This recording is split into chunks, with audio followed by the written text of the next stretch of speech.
क्यों कहाँ ये का हो, क्यों कहाँ वो का, क्यों कहाँ ये का हो, क्यों कहाँ वो का, खेलथिन भैया गजब लोका बोका। क्यों कहाँ ये का हो, क्यों कहाँ वो का, खेलथिन भैया गजब लोका बोका। साहब चलनी से पानी पियावथिन, साहब चलनी से पानी पियावथिन। खाली जनता का, खाली जनता का, खाली जनता का मूर्ख बनावथिन। साहब चलनी से पानी पियावथिन। आंसू बहावे बने सीधा साधा, देखा तो या नहीं कई गलती ही बजादा।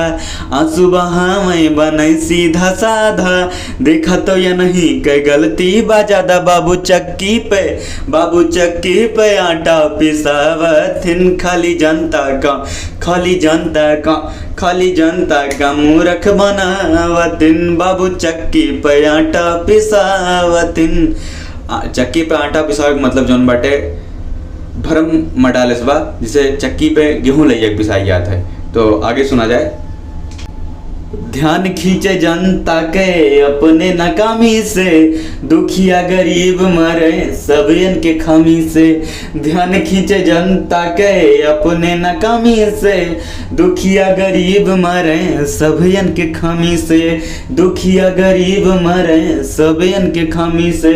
थुनी चना के डार से लगावथिन, थुनी चना के डार से लगावथिन। साहब जनता का, साहब जनता का, साहब जनता का मूर्ख बनावथिन। साहब चलनी से पानी पियावथिन। खाली जनता का मूर्ख बनावथिन।